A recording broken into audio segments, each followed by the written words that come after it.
Big boss Malayalam season 7 രണ്ടാം ആഴ്ചയിലെ വെള്ളിയാഴ്ച ദിവസം ടെലികാസ്റ്റ് ചെയ്യുന്ന എപ്പിസോഡിലും ലൈവിലും ജയിൽ നോമിനേഷനുമായി ബന്ധപ്പെട്ട് ജിസയിലും അനുമോളും തമ്മിൽ വമ്പൻ പൊട്ടിത്തെറി ഏഷ്യാനെറ്റ് വ്യാഴാഴ്ച രാത്രി വൈകി യൂട്യൂബ് ചാനലിലും സോഷ്യൽ മീഡിയയിലും ഷെയർ ചെയ്ത ഒരു പ്രമോ അനുസരിച്ചാണിത്. ജയിൽ നോമിനേഷന്റെ ഭാഗമാണ് എന്നാണ് മനസ്സിലാക്കുക പ്രമോയിൽ നിന്ന്.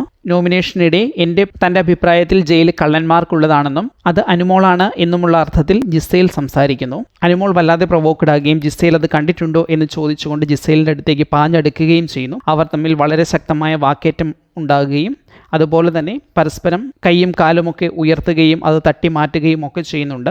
സംഗതി വഷളായതോടുകൂടി മറ്റു മത്സരാർത്ഥികൾ പെട്ടെന്ന് അവർക്ക് ചുറ്റും ഓടിക്കൂടുകയും അവർ രണ്ടുപേരെയും രണ്ട് സ്ഥലത്തേക്കും മാറ്റി നിർത്തുകയും ചെയ്യുന്ന ദൃശ്യങ്ങൾ പ്രൊമോയിലുണ്ട്. ഏതായാലും ജയിൽ നോമിനേഷൻ, ക്യാപ്റ്റൻസി നോമിനേഷനുകൾ നടക്കുന്ന വെള്ളിയാഴ്ച ദിവസം ബിഗ് ബോസ് വീട്ടിൽ ജയിൽ നോമിനേഷനുമായി ബന്ധപ്പെട്ട് ശക്തമായ പ്രശ്നങ്ങൾ ഉണ്ടാകുന്നു എന്ന് തന്നെ മനസ്സിലാക്കാം. മാത്രമല്ല ജിസയിലിനെ സംബന്ധിച്ചിടത്തോളം ജിസയിലിന്റെ കുറേയേറെ സാധനങ്ങൾ ബിഗ് ബോസിന്റെ ക്രൂ തന്നെ വന്ന് എടുത്തുകൊണ്ട് പോയിരുന്നു. ഇത് ഒരു മോഷണമായിട്ടാണോ, ഇനി ഈ വസ്തുക്കൾ കാണാതെ പോയതാണോ മോഷണം എന്നതുകൊണ്ട് ജിസയിൽ ഉദ്ദേശിക്കുന്നത് എന്ന് വ്യക്തമല്ല. ഏതായാലും ഇക്കാര്യം ബിഗ് ബോസ് വീട്ടിൽ വളരെ ശക്തമായ ഒരു പൊട്ടിത്തെറിക്ക് കാരണമാകുന്നുണ്ട്. അനുമോൾ തന്നെ പലപ്പോഴും പറഞ്ഞിട്ടുണ്ട്, ഇതിനെല്ലാം അപ്പുറത്ത് എനിക്ക് മറ്റൊരു മുഖമുണ്ട്, എനിക്ക് വല്ലാത്തൊരു ദേഷ്യമുണ്ട്, അത് വന്നാൽ എനിക്ക് തന്നെ എന്നെ നിയന്ത്രിക്കാൻ കഴിയില്ല, എന്തൊക്കെ ചെയ്യുമെന്ന് എനിക്കറിയില്ല എന്നൊക്കെ പല പ്രാവശ്യം പറഞ്ഞിട്ടുണ്ട്. ഒരു പക്ഷേ ആ ഒരു ലെവലിലേക്ക് അനുമോൾ ഈ സംഭവത്തിൽ എത്തുന്നുണ്ട് എന്ന് പ്രതീക്ഷിക്കുന്നു. മാത്രമല്ല ഇവർക്കിടയിൽ പരസ്പരം കൈയും ശരീരവും ഒക്കെ പരസ്പരം ടച്ച് ചെയ്യുന്നുണ്ട്. അതുകൊണ്ട് തന്നെ ഇനി എന്തെങ്കിലും ഒരു ഫിസിക്കൽ അസോൾട്ട് പോലുള്ള കാര്യങ്ങൾ ആരോപിക്കപ്പെടാനുള്ള സാഹചര്യം ഉണ്ടോ എന്നതും